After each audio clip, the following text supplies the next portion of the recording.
Hi friends, welcome to cook with Raji. இன்றைக்கி நம்ம சேனலில் நம்ம பார்க்க போகிற ரெசிபி மசாலா டீங்க. இந்த மசாலா டீ ஈவினிங் டைம் குடிக்கிறதுக்கு ரொம்பவே சூப்பராக இருக்கும். அது மட்டும் இல்லை, இந்த மசாலா டீ வந்து நமக்கு ஒரு எனர்ஜி பூஸ்ட் மாதிரி இருக்கும். ஏன்னா நம்ம நிறையா பொருள் வந்து இதில் சேர்த்து நம்ம செய்ய போகிறோம்.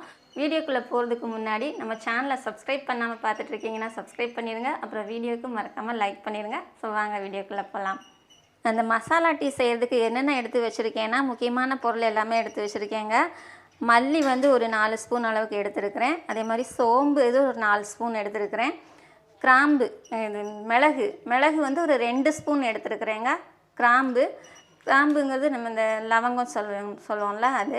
இது வந்து ஒரு 10 கிராம் அளவுக்கு எடுத்து வச்சுருக்கிறேன்.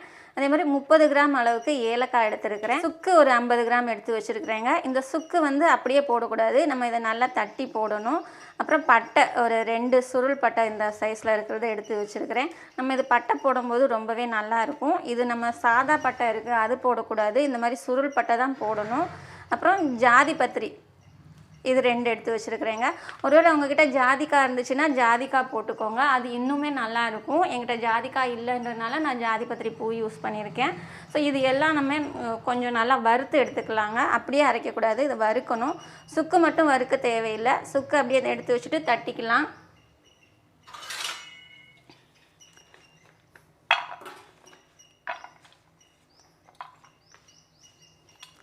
இப்போ இந்த பொருள் சுக்கை தவிர மற்ற எல்லா பொருளுமே நம்ம வறுத்துக்கலாங்க. வறுக்கிறதுக்கு நம்ம ஸ்டவ்வில் ஒரு பேன் வச்சுக்கலாம். ஸ்டவ் ஆன் பண்ணிவிட்டு பேன் வச்சுக்கோங்க. பேன் லைட்டாக ஹீட் ஆகட்டும். பேன் ஹீட் ஆகிடுச்சுங்க. நான் இந்த கிராம்பும் ஜாதி பத்திரியும் கொஞ்சம் நல்லா இந்த மாதிரி தூளாக்கி எடுத்து வச்சுருக்கிறேன். இப்போ மற்றதெல்லாம் நம்ம அப்படியே சேர்த்துக்கலாம். சேர்த்துட்டு எல்லாம் ஒன்றாவே வறுத்துக்கலாங்க. தனித்தனியாக வறுக்கணும்னு இல்லை, ரொம்ப வறுத்துடக்கூடாது. லைட்டாக அந்த நல்ல மணம் வர வரைக்கும் வறுக்கணும். ரொம்ப வறுத்துட்டு அதோட டேஸ்ட் மாறிடும்.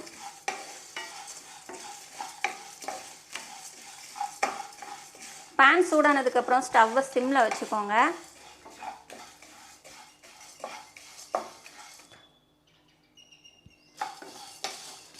சிம்மில் வச்சுட்டு வறுத்திங்கன்னா உங்களுக்கு அந்த மணமும் நல்லா இருக்கும். நல்லா கரெக்டான பக்குவத்தில் வறுபட்டு வரும்.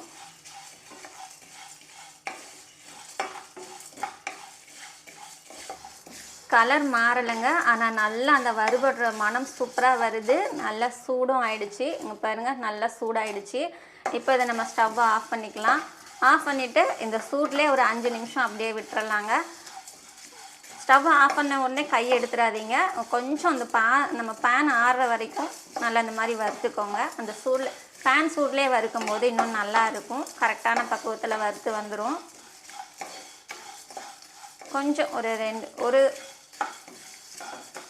கொஞ்சம் ஒரு 10 செகண்ட் இந்த மாதிரி நீங்கள் வறுத்து விட்டுட்டு அதுக்கப்புறமா நீங்கள் அப்படியே விட்டுருங்க. அந்த பேன் சூடில் அப்படியே இருக்கட்டுங்க. டக்குன்னு நம்ம இதை எடுத்து வேறு தட்டில் மாற்றணும்னு இல்லை, இந்த சூடில் அப்படியே இருக்கட்டும். நம்ம வறுத்து வச்ச பொருளெல்லாம் ஆறுறதுக்குள்ளே இந்த சுக்கை தட்டி வச்சுக்கலாங்க. இப்படி உரலில் சின்ன தட்டுற உரலில் போட்டு நீங்கள் ஒன்று ஒன்றா தட்டி எடுத்துக்கோங்க.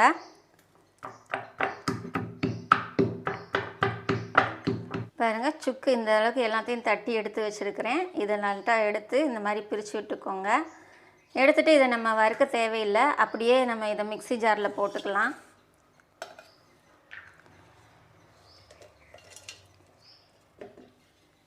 இப்போ வறுத்து வச்சதும் நல்லா ஆறி வந்துடுச்சுங்க. இதையும் நம்ம மிக்ஸி ஜாரில் போட்டுக்கலாம்.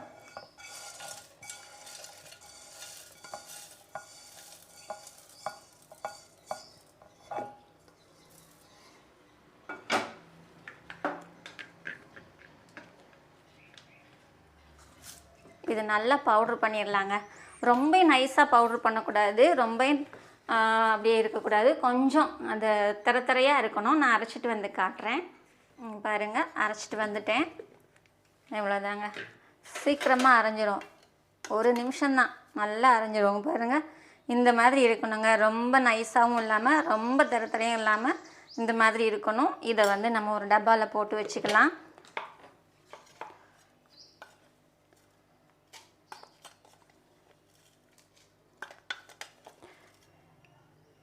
நம்ம வெறுமனே டீ போட்டு குடிக்கிறதுக்கு இந்த மசாலா டீ போட்டு குடித்தோம்னா ரொம்பவே நல்லா இருக்குங்க. நல்லா ஹெல்த்தியாகவும் இருக்கும். அன்றைக்கி டீ குடித்த நாள் ஃபுல்லாக நல்லா பிரிஸ்காக இருக்கும். ஃபுல்லாக அரைச்சாச்சு. இப்போது இந்த பவுட்ரு வச்சு நான் எப்படி டீ போடுறதுன்னு டீ போட்டு காட்டுறேன். நம்ம குக் வித் ராஜி சேனலோட சப்ஸ்கிரைபர்ஸ்க்கும் வியூவர்ஸ்க்கும் ஒரு குட் நியூஸுங்க. நான் 3 வருஷமாக Rajesh homemade hair oil prepare பண்ணி சேல்ஸ் பண்ணிகிட்ருக்கிறேன். இந்த ஹேர் ஆயில் வந்து ரொம்ப நல்லாவே மூவ் ஆகிட்டுருக்குது. இதோட பெனிஃபிட் என்னென்னா, இந்த ஹேர் ஆயிலை நீங்கள் யூஸ் பண்ணும்போது உங்களுக்கு ஹேர் ஃபால் நல்லா கண்ட்ரோல் பண்ணும். டேண்ட்ரஃப் இருந்தால் டேண்ட்ரஃப் கிளியர் பண்ணும். இதை தொடர்ந்து நீங்கள் யூஸ் பண்ணும்போது உங்கள் முடி வந்து நல்லா அடர்த்தி கொடுக்கும். அப்புறம் முடி வந்து சாஃப்டாக ஷைனிங்காக வருங்க. இந்த ஹேர் ஆயிலை ஆர்டர் பண்ணுறதுக்கு ஸ்க்ரீனில் தெரியிற நம்பருக்கு வாட்ஸ்அப்பில் மெசேஜ் பண்ணி ஆர்டர் பண்ணிக்கோங்க.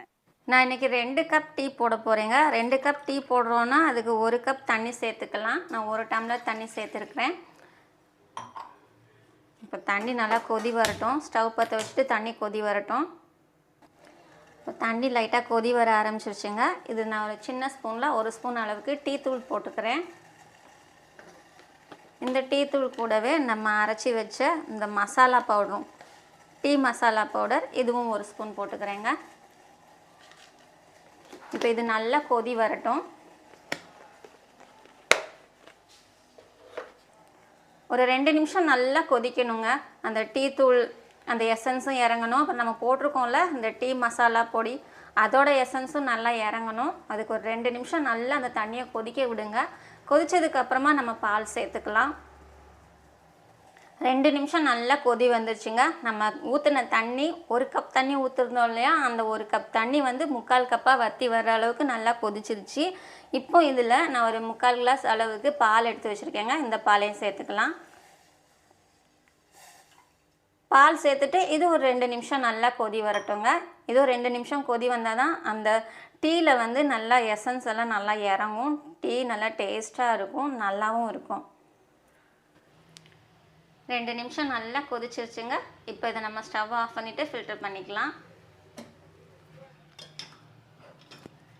பாருங்க, பார்க்கவே எவ்வளோ கலர்ஃபுல்லாக நல்லா இருக்குது. மணமும் சூப்பராக இருக்குங்க.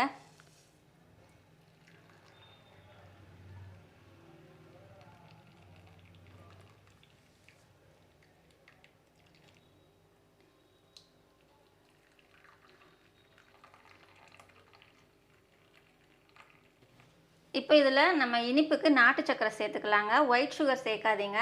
எப்போவுமே மசாலா டீக்கு ஒயிட் சுகர் சேர்க்கக்கூடாது. இந்த மாதிரி நாட்டு சக்கரை சேர்த்துக்கிட்டிங்கன்னா ரொம்பவே நல்லா டேஸ்ட்டாக இருக்கும். உங்களுக்கு இனிப்புக்கு தகுந்த மாதிரி நீங்கள் நாட்டு சக்கரை சேர்த்துக்கோங்க. நம்ம இதில் மல்லி, அப்புறம் மிளகு இதெல்லாம் சேர்த்துருக்கிறதுனால நான் 2 ஸ்பூன் அளவுக்கு நாட்டு சக்கரை சேர்த்துருக்குறேன்.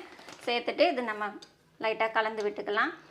எப்போவுமே கொதி வரும்போது அது கொதிக்கிற பாத்திரத்தில் இந்த நாட்டு சர்க்கரையை போடாதீங்க. அப்படி போட்டிங்கன்னா பால் தெரிஞ்சிரும். இந்த மாதிரி ஃபில்டர் பண்ணிட்டு தான் நம்ம நாட்டு சர்க்கரையை போடணும்.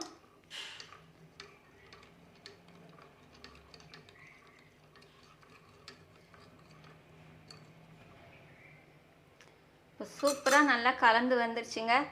இதை நம்ம குடிச்சு பார்த்துடலாம் எப்படி இருக்குதுன்னு. சூடாக இருக்கும், கொஞ்சம் ஆறட்டும்.